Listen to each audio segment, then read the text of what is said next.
let you know that we are recording the session today, and that if you have comments, we can use the chat so that we can immediately get to them.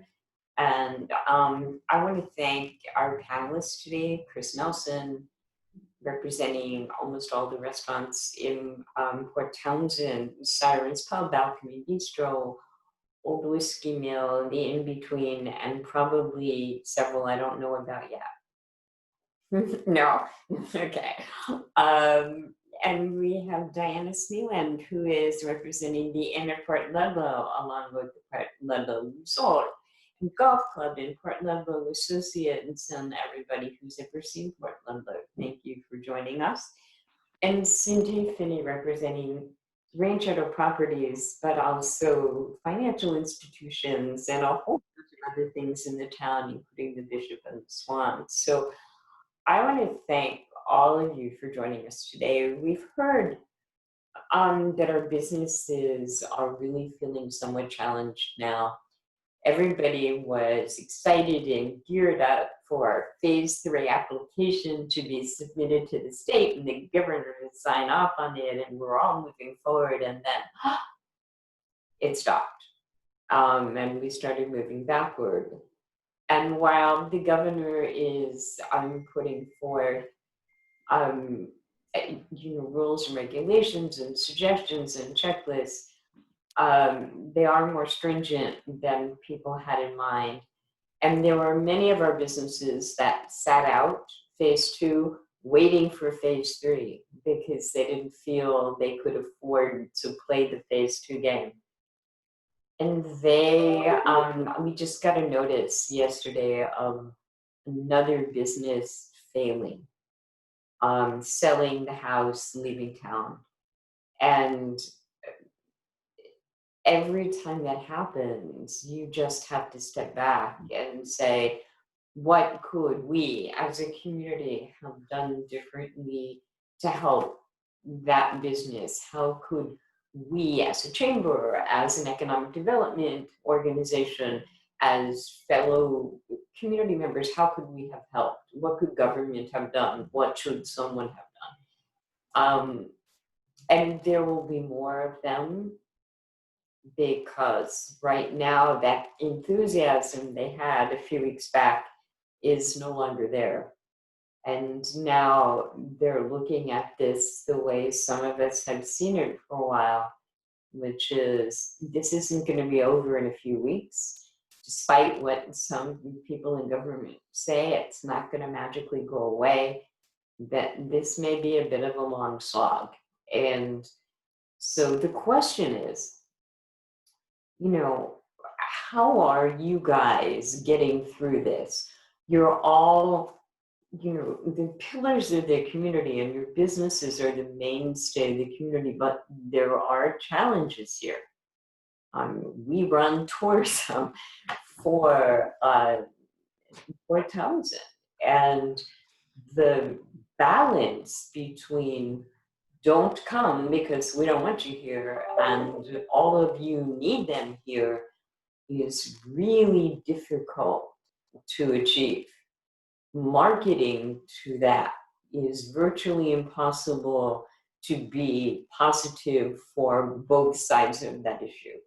So we hear that we just we were featured on somebody's website, and they reach 1.6 million people every month. And all I could think about was, oh God, I'm going to hear about this today because it's not good. And it is good, but it isn't. And it's good for all of you, but not so much. So, Chris, what the heck are you doing to try to come back from, we're not in phase 3, and by the way, you can't have all those people in the restaurant, and can I see your ID and make sure that you're all related? Right. How's that working for you? Challenging at best. Let's see. Well, the phase 2, I can totally understand for the restaurant industry. We were handed 19 new rules, of which, when you're handed 19 new rules, the rules were so difficult costly and sometimes virtually impossible to accomplish. So it was quite a shock at how to reopen. So there was a pause, and everybody talked about it. What are you going to do? So a lot of people did say that this is really too difficult.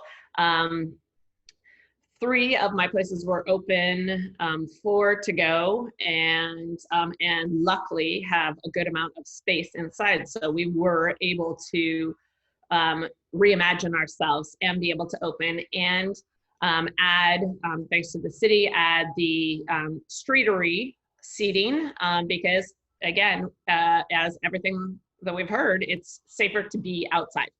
So eating outside was a key. So that has helped tremendously. The in-between is still closed because everything that you want in a small, intimate place is exactly what you don't want in phase 2. So that, so again, we were looking to open for phase 3, thinking that there would be some rule changes. Really, phase 2 to phase 3, there isn't actually a huge amount of rule changes for my specific licenses and industries. There is, again,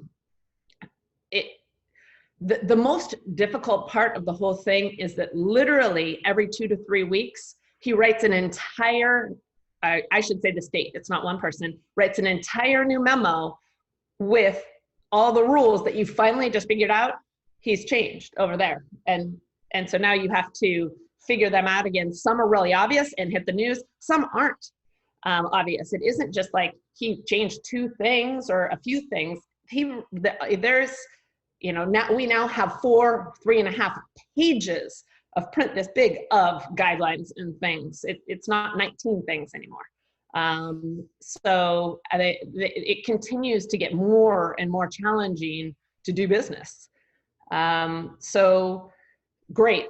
The city has recognized this, especially if you look nationally, the restaurant industry has been hit the hardest. We got hit first, or one of the first, where we've gotten some of the most stringent rules of all, from not being able to open at all to being able to open minimally. And doing business has become extremely difficult. They say that the small independent restaurants, at least 25% will not make it. So I think, oh, what's 25% of myself and my fellow restaurateurs? And that's really difficult. So again, the hardest part really is that every 2 to 3 weeks, it's all new rules, and you have to spend the money and stop and reinvent yourself and get your staff on board all over again. And that has been the most difficult of all, is the constant changes. And Cindy, you're in an industry where the rules weren't quite as specific. It's the other end of the spectrum for you. Right. I'm not having an issue complying with all the safety standards. We've experienced a lot of visitors in the last 6 weeks. The traveling person, they're booking at the last minute. There's no predictability for the future. It looks very rocky. I guess my biggest challenge is staffing. I barely have enough people to clean the rooms. And if I can't get people to work to help clean rooms, there's no reason to sell them. And I don't see where that's going to change. And Cindy, is that the workforce housing issue that is such a challenge here, or is there another issue that's causing that, other than the employment issue generally, which is frightening? The whole government approach to unemployment is somewhat challenging right now. And that's it. I have people who don't want to come back to work because they're making more. And I think they're holding out and not coming back to work because they think that there's going to be this nice little payday here in the next month. And if that happens, I'm just, I'm a little concerned about the future. Yeah, you can't pay enough to make up that difference when you're a business. No. So that's my stress point. The other one is the uncertainty of the fall. And, Chris just spoke to, how challenging it is for her. And I worry about what the restaurants are going to do come October, November, December, and January. And if they're not open, if they're not providing a great food experience, well, that's one of the reasons people come to Port Townsend. I mean, the big question I get all the time is, are the restaurants open? Yes. Number one. Number two, is there outdoor dining? Yes. So if I can't say that there is outdoor dining, what is the comfort level of that traveler, of that guest? So it's the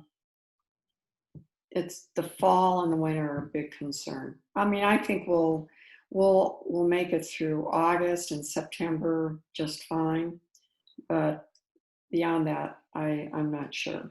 So I'll just say one other thing. The guests that we have had are very respectful of the mask, wearing their mask. I have not had an issue with that. One thing I have done is that the concern that our guests have over the survivability of our community, our businesses, has been very enlightening. I'm working more than I ever have been at the front desk, and on Saturday and Sunday mornings, I say, thanks for coming back. Thanks for staying with us. I said, it really makes a big difference. And they say, we love it here. We love your community and we want to support you. So that all is extremely valuable and heartwarming and makes me feel good. So yeah, and I would share that, the calls that are coming into the chamber are 90% of them that are not actually chamber related and that are on tourism are what's opened, are the restaurants opened, are the hotels open, what can I do now if I get takeaway, where can I eat it? Where's the so we're giving great directions to parks and putting things on the map, but that seems to be a question. Diana, how's that working for you? You sort of cover both of those things at once. Yeah, well, definitely, Kristen and Cindy have really valid points, and we're experiencing those also. And we could all probably talk much longer on those two topics. But to try to add something new to the conversation, our leisure is calling. We have a lot coming in, and we have some concerns in the community.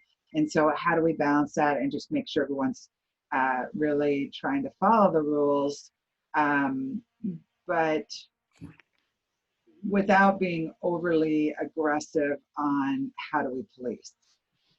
So, if you come into the restaurant and there's two of you and you say you live in the same household, I'm not asking for your license, I'm taking your word for it. You live in the same household. But I have heard of some fines that are out there if somebody comes, in from agencies and they do ask for licenses, then the business can be fined. So, it's just stating the rules up front that we can, and then, trying to make sure people follow those. And how do we look to what happens when the weather turns? We've been lucky with our takeout. We set out some tables on the lawn, and we've just let people know that if you're doing takeout, please feel free to go out front. and eat your meal there. And originally we were doing that like at the far end of the veranda, but now we've moved that around the building. And now we're kind of looking for, oh, where else can we tell them to go? So exactly to your point.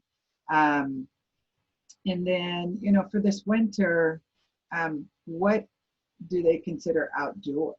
So that's what we're starting to question is, you know, we have plexiglass everywhere. So could we put plexiglass on part of the veranda? Is that still considered outdoors or is that not considered outdoors? So I think those questions are, you know, we need some clarification on, you know, what we can do with our outdoor space, which technically is outside the building, but if you close it in, is it really outdoors? We also are looking at, could we do some indoor air cleaners? You know, they talk about that might be an option for the fall. You know, in the winter, we're looking at that, but we don't have an answer yet. But just starting to research what that looks like. Another thing we're doing on our takeout is we are, like we just did the Jefferson Land Trust auction.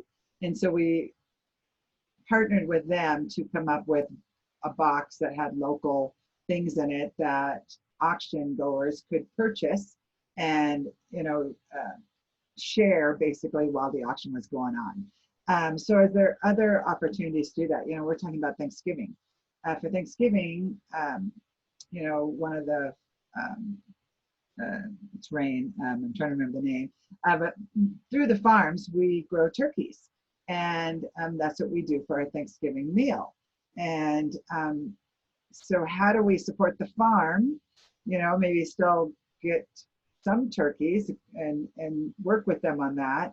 And then how do we package that to be a takeout? Because more than likely, you're going to want more than 2 people or 4 people or 5 at your table. You're going to want your families around you. And so, you know, how do we make that feel like an experience and not just, oh, I'm getting takeout for Thanksgiving?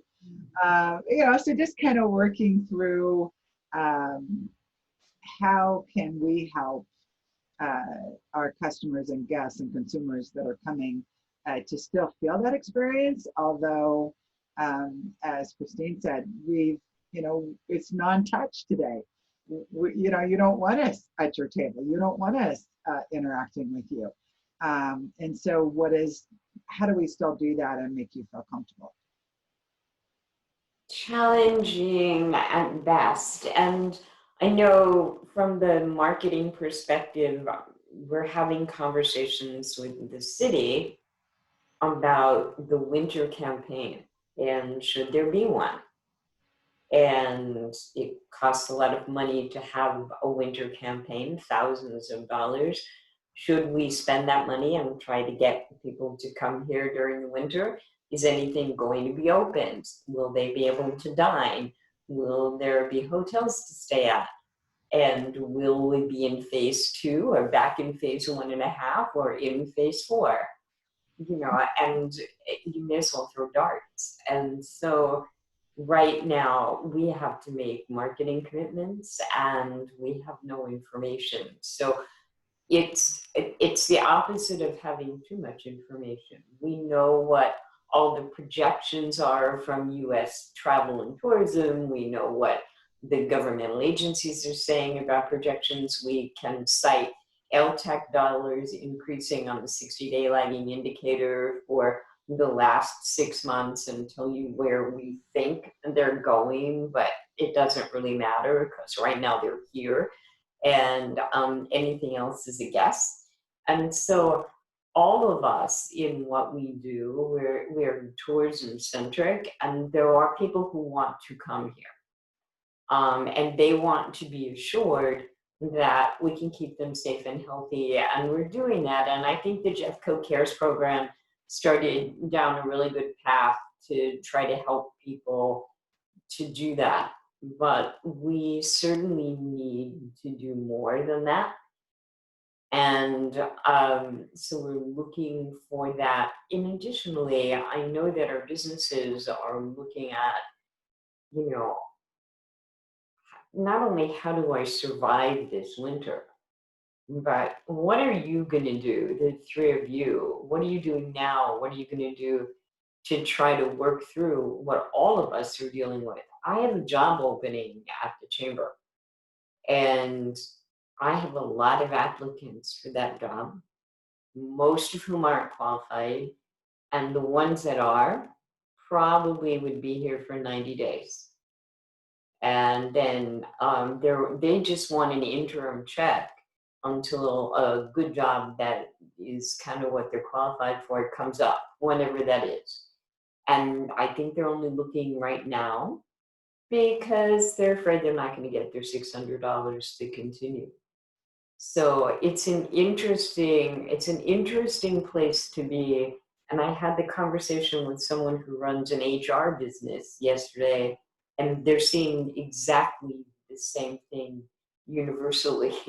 I feel somewhat better that it's not our job description that's causing this, but it doesn't solve the challenge of weeding through the people that won't apply because they're already making more money than we could pay them, and the people who are applying for what for them is a real short-term job. They just want a paycheck until they can get money from either the government or somewhere else. So we are all facing this challenge from different fronts, but everybody's facing it. The library's not open yet. You're curbsiding still, right? Anything you want to share about what we're talking about? You know, since we're not revenue based as far as sales, we're in a very different position than most of you. Our biggest concern right now, to be honest, you know, being stuck in phase 2, we are curbside only, and then the bookmobile does the same thing and delivers around the community. Our biggest challenge right now is trying to plan for the future. Like many of you, you know, our budget is due in the next couple of months for the following year. My staffing is totally different right now, just like yours. My operations expenses are completely different right now. My facilities expenses are completely different right now. And there's some discussion amongst libraries across the state that we may look at planning for this condition for the entire 2021 budget year, and then see what happens. But it affects all those other areas as well. So, you know, we'll try to keep people engaged through finding new and creative services we can deploy remotely as much as possible here there. But yeah, we're having to make a lot of decisions right now about what the entire next year is going to look like with very little information. And yes, the changing regulations every few weeks is, you know, we don't see them the same way that the restaurants do, but for us, it hits in things like quarantine. On the library side, there are research studies out there where they're actually studying the existence of the virus on library materials specifically, which is where we get our quarantine rules for. And 2 weeks ago, it went from 72 hours to 96 hours. Wow. So suddenly we're holding everything for 4 days before it gets checked in a quarantine facility instead of 72 hours, which isn't a huge amount, but it does back you up an extra day with all of your staffing and how you rotate through courier and other things. So, which is very different than what the state and L&I are saying with 24 hours on everything. So, you know, so we're running on a completely different set of science, really, in some ways, based on our industry. So, no, but again, you know, we're in a very different situation than you all, and I wish you all the best of luck, and anything we can do to support it, you know, we'll absolutely do that. We want to go out to restaurants too. We want to be able to travel too. We want everybody to succeed. So, yeah. We got a really great mention on this website, and I'm looking at the pictures and thinking, oh, I remember eating at that place. Yeah, I can't go there right now. Yeah,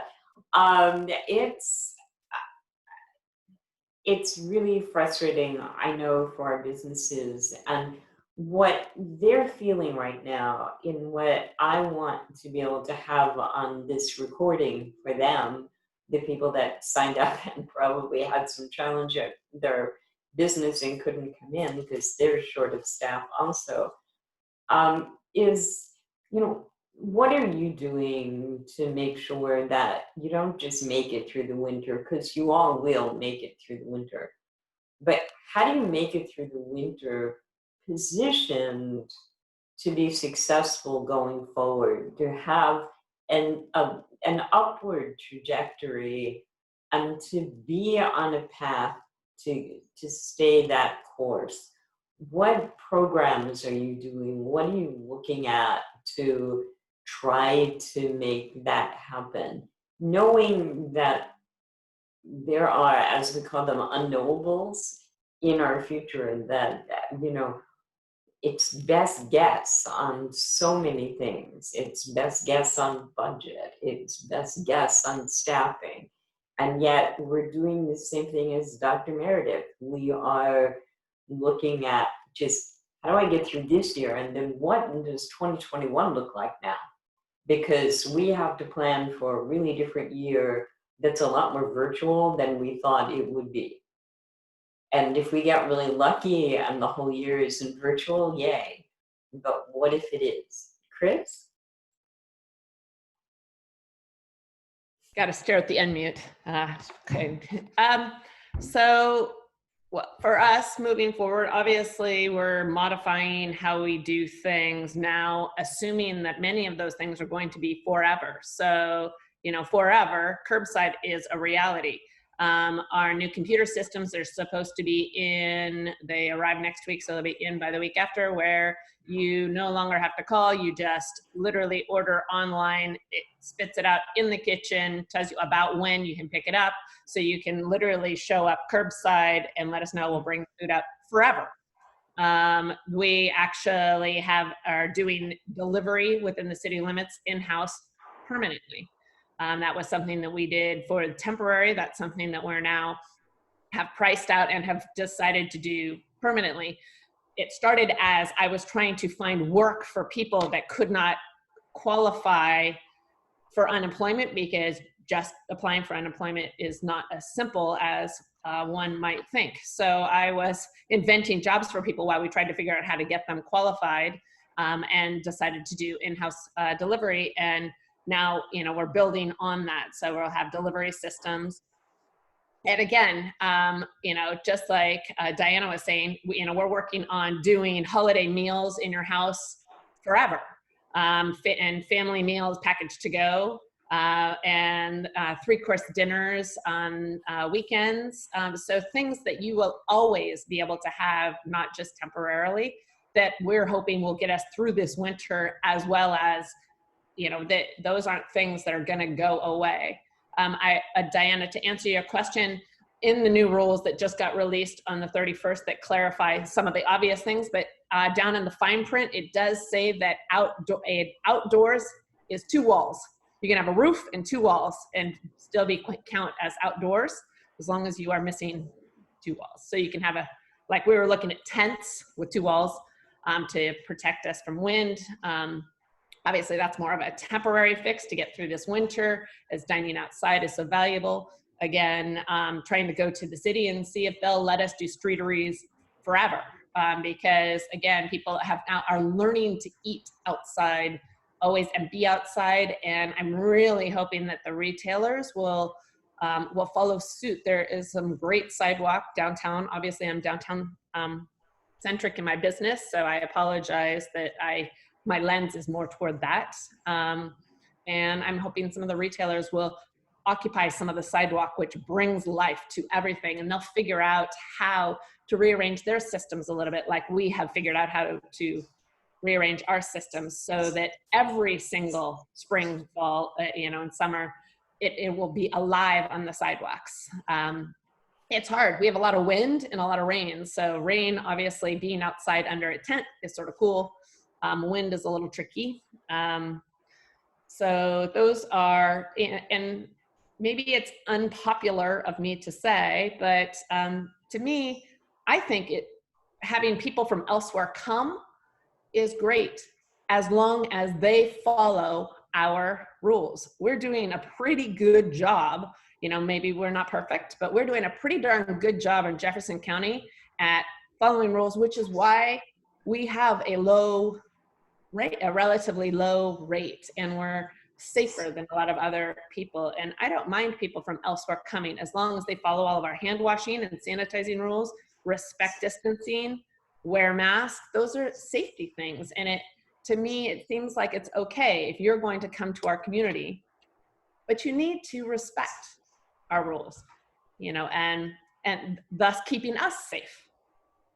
So I guess I look at it a little bit different. The other thing I look at is, in general, we tend to send messages of success, the things that are working. We don't tend to spend our time talking about what's not working.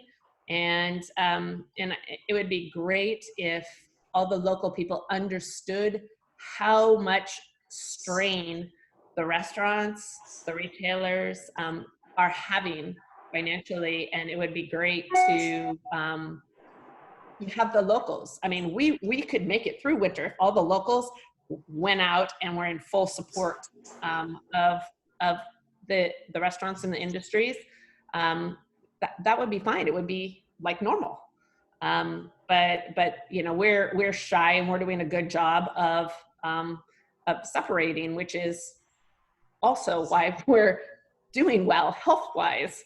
But again, so some balance of making the locals feel okay, like it's okay, and to go out. And I haven't exactly figured out how to make that happen. So one of the things we're trying to do, just in terms of marketing, Jefferson County and Port Townsend, is to market it with the Jeffco Cares piece, so that people understand that there are rules here, and that the reason it's safe and healthy here is because people are following them, and the expectation is that they will follow them too. And as we put things up on the web, and I just got an email about that today, and John Morrow is sharing a post that we did today and fronting it with the safe and healthy piece on that also. So the good news is people perceive us as safe and healthy. We have to convince them that they need to be part of the solution. And that's a marketing piece, and it's a messaging piece that we have to, as a community and a Jefferson County community, not just the city or downtown, but it's a bigger picture. We have to do a better job at marketing that. And we have several other communities and counties that have requested permission to rip off Jeffco Cares, because they're having exactly the same problem, Chris, that you've articulated, is that they need the people to come, but they want them to come and comply with their rules, not because government is forcing them to, but because it's the right thing to do for them and for everyone else. And that's a tough message. So marketers, and I've been one for a really long time, are not miracle workers, but we do try to craft messages that get to the end that we need, and we have to keep refining them to find the message that strikes home, and I think we're all working on that now. Diana, what are you guys doing to set yourself up? I kind of know part of it because we're doing a staycation campaign right now to try to encourage people to shop local, to stay local, to take a vacation right here in Port Townsend when they live in Port Townsend. So I have just put both of your information and Cindy's also into blog posts. So I know, but I think you need to share.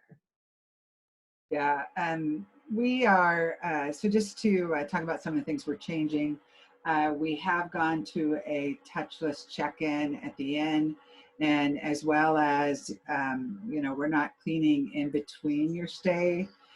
So it's more if you need fresh towels, those kinds of things. Well, now you can do that all through texting, and or you can call, of course. But just trying to keep, minimal interaction to keep everyone safe. So, but it's a very friendly system. So even though it's a non-touch, it's still trying to deliver that customer service experience.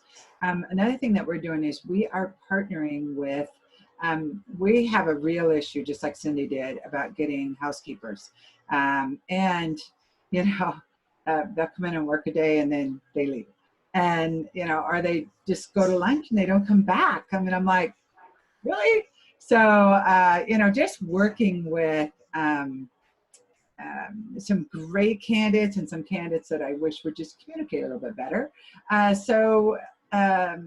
Since we are not able to make that happen, we are working with local temp agencies, as well as, I know that home cleaning was stalled for a while. I believe that that's back now.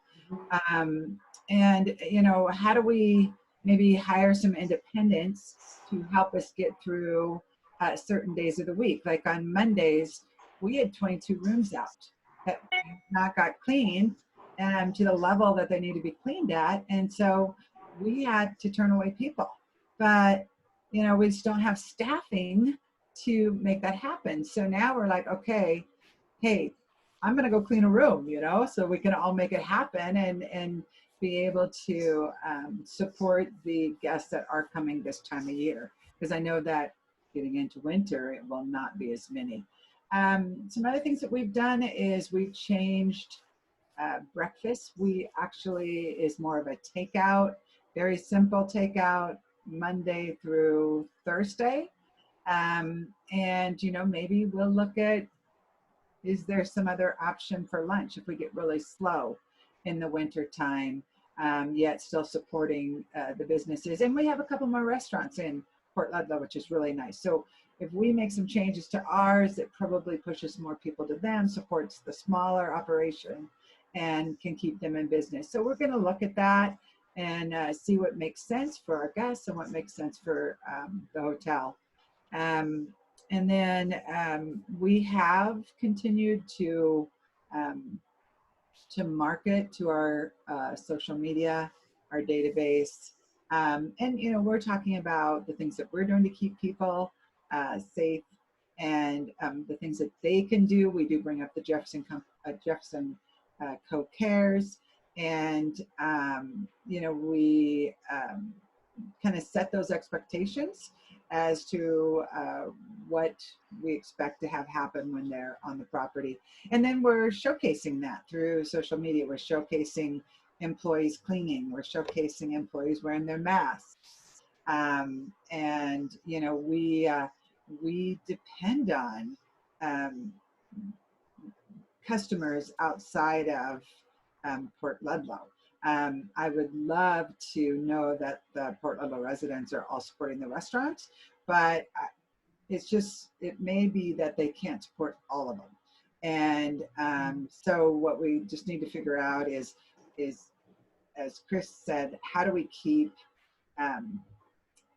everyone being safe and wanting to follow those rules and wanting to, you know, maybe even go over a little overboard, which is fine by us, and make sure that we do have enough to have some business levels, but we're also supporting our community. And many of us do live in communities that are a higher population of people who are concerned about, you know, the disease. So it's a balance. And we're still, boy, we stub our toes someday and we learn from it. And then we're still talking, we're going into budgeting also. And we were talking about budgeting for where we think we are. And then maybe we do at a high level, a better scenario and a worse scenario. The worst scenario would be maybe we go backwards, or, you know, really group supports about 50% of our business, and probably really helps the restaurant the most. And so without groups, that whole side of the business is really struggling. The leisure is trying to fill in, but it's not the same as the component of a group.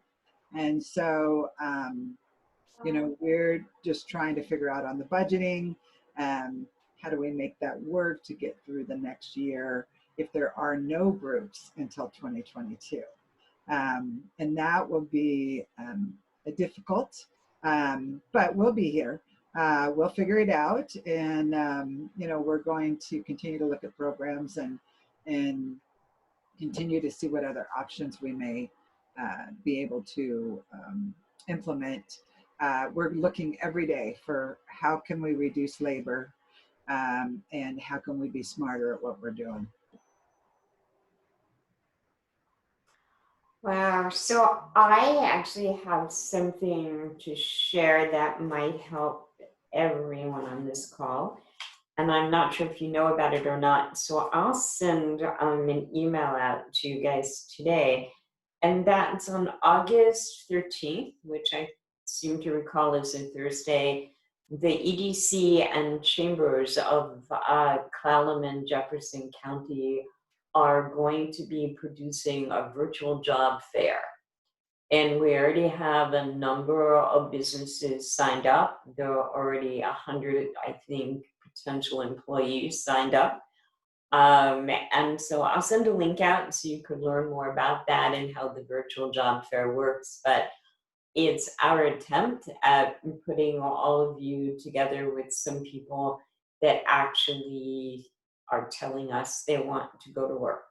So I'll get that out and then hopefully see you virtually at the job fair. Ashlyn has her little paw raised, so let's recognize her and see what she's going to chime in with. Yeah, I was thinking about the success story topic that you mentioned, Chris, and at the beginning of the lockdown, we started our digital newsletter, Jeff Connects.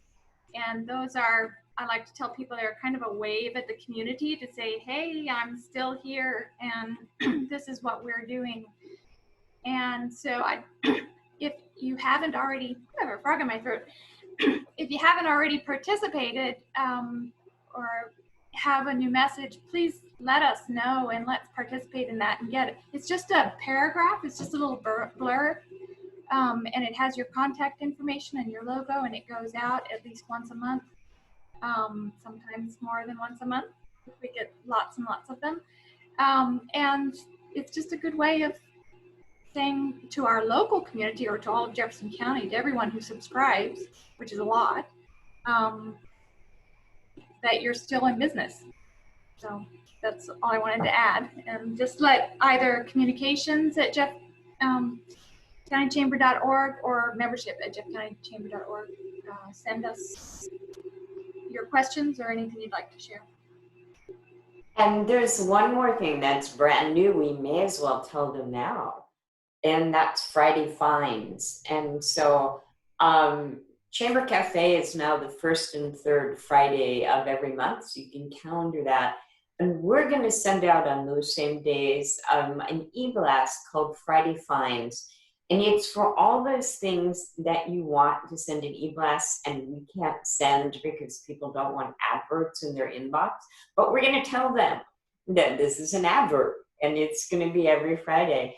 And so if you have a special meal for locals at a special price or a sale or there's a special event that you just want a little push for on Friday for the weekend, you let us know and we'll get that out there. And it is going to be at no cost for members. And so there will be a cost involved for non-members, but they are welcome to participate as well. But it's really a good way for us. And we'll limit it to probably 5 or so ads for each time we push that out. So if first 5 wins the lottery. But we think it's going to be a really good way to be able to push information to people about retail and restaurants and hospitality and personal services and all of those things where you could offer a weekend discount or a special event or a book sale that's happening Saturday, just to like get the word out and have maybe a broader audience than something specific. And we can do that with unlimited amounts through the year as opposed to whatever your membership level is and how many e-blasts you can have. So it's another way for us to help market you and to market to the local community and to try to keep our dollars circulating within Jefferson County and Port Townsend. So we're trying to take the ideas and bubble out of Chamber Cafe. So thank you all for joining us, and move them forward. So I know Cindy's popping in and out here because she is having some phone problems today, and we certainly have had our share of voice over IP challenges this week. So I'm so amazed this call is actually still running. Chris, a takeaway to this call. What should businesses be looking at to set themselves up for 2021 and beyond? Well, to be perfectly honest, just recognize it's probably not, I guess I shouldn't even say that, but it's probably not going to, 2021 come summer is probably not going to look like 2019 summer. We're probably not going back, and to accept, as hard as it is, that you're not going to wait this out and then we're going to magically appear back where we were before and then just go on like it never happened. Things are changing, people's choices are changing, what they want, what they're looking for are changing, and you need to find your path for your business on how you are going to move forward with the changes. What you see now, assuming a lot of those things are going to stick with us because people's buying habits and patterns are changing, and you need to adapt, or unfortunately, as hard as it is to say, you're behind. You're gonna get left behind if you don't adapt. And that's why a lot of people are looking at, what do they really want to do? Do you want to change or not? But I think that everybody needs to write, as painful as it is, a new business plan, assuming that many or most of these things are not going to go away, and that we're going to have to figure out how to get us through winter, because in flu season, not just this year, but every year.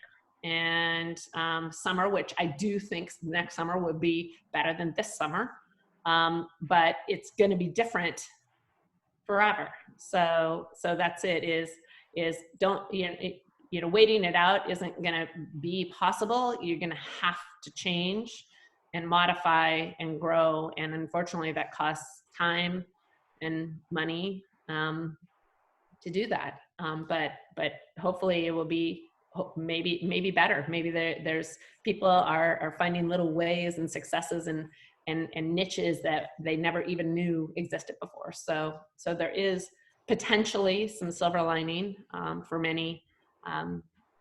So that would be my takeaway.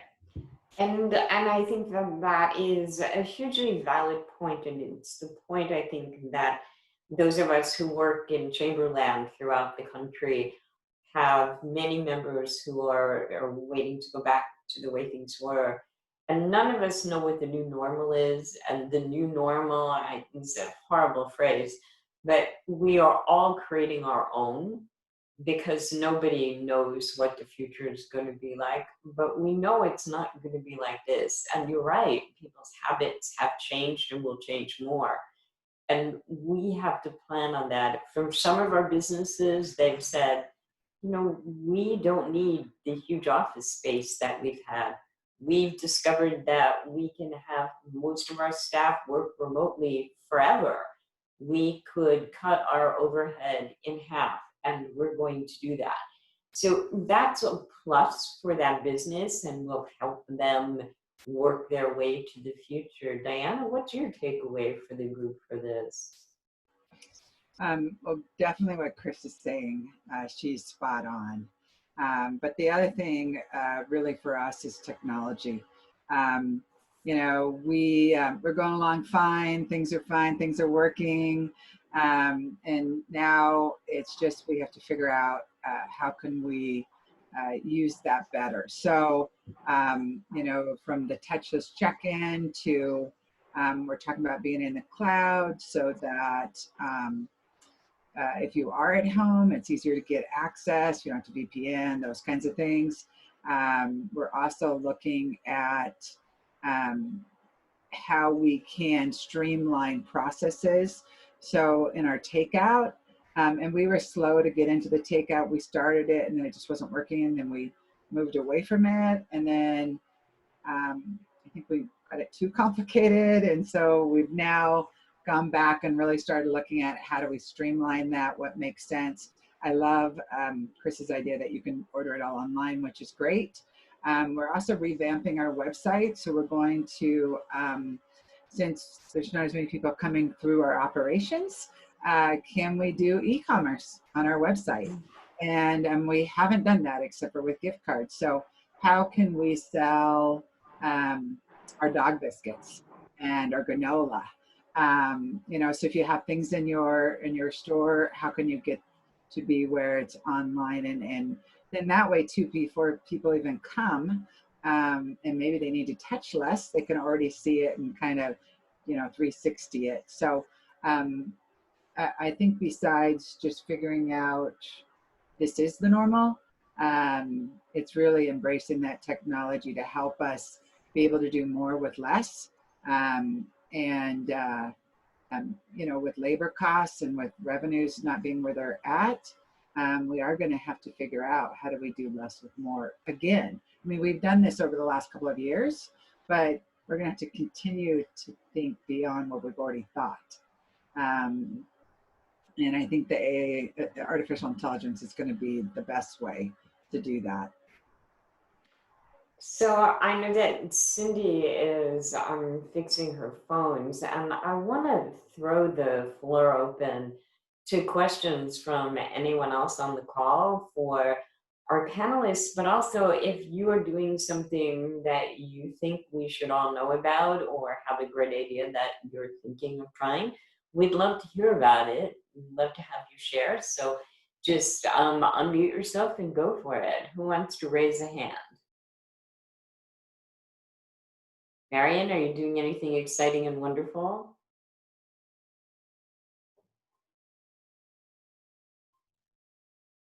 Oops. Kina is doing exciting and wonderful all the time. Kina, pop in. Hi, welcome. Thank you. No, actually, I'm only thinking about patio heaters. I was just online while I was listening, thinking, all gonna need patio heaters, whether they're lining up outside the front of my store to get in, especially during Thanksgiving, or if they're sitting outside. And I just wondered if anybody knew about patio heaters and windy days, and do they blow over? And just Chris has got some experience. Is there a better model, wider at the base, or does it not matter? Oh, you're muted. Sorry. Well, the propane tank is sitting in the base, so it's actually pretty darn heavy. Well, you just have to watch out. They need to be tall enough, because when you need to watch out when it gets windy, the flame comes out the side, because normally the heater part is at the top. So you just need to come up with something that's a little bit taller. We have some that are a little bit shorter. So if the flame starts to come out the side a little bit, it's just barely above your head, which is a little bit unnerving. Okay. If just a hint taller than that, or the holes in the top are a little bit finer. Some of them seem to have a little more infrared flame, as opposed to like a big propane flame. The older ones, the flame likes to come out the side a little bit more on windy days. That's that's my only disorder. Them themselves don't seem to fall over because the propane tank's heavy enough, but you got to watch the flame coming out the side. Awesome. Thanks for the tips. And we're using ones that the flame goes all the way up and it's contained. So on windy days, that flame isn't coming at us. And then so more like not a pyramid, but wide at the base, and then it kind of comes up and square at the top. Yeah, and the flame, you see it all the way. So it's greater light. There's more, the heat is more dispersed, just the very top. We've gone to all of those on our deck. Awesome. Thanks for all the advice. See if I can order 4 and get them here. And if I have too many, I'll turn around and see if I can sell them to you guys. So thank you all for joining us today. And I will send out the email about the job fair to all of you. Our next Chamber Cafe is going to be on August 21st, and we're trying to do these far enough in advance to give you notice, but also not so far in advance that we are speaking around a new governor's edict. And so we're trying to find that balance of waiting long enough to not trip on something the governor says with content and moving forward. So thank you for being here. And Candace, I hope you'll come back. I didn't want to put you on the spot today, but we'd love to hear from the banks, and you represent one, about you have changed everything about the way you work with the public, and we would love to have you guys talk about that and how the public's adapted to that, and what the future looks like for banking. So we hope we can entice you to come back. Thank you all for joining us. Have an amazing weekend and wear a mask. Thank you. Bye.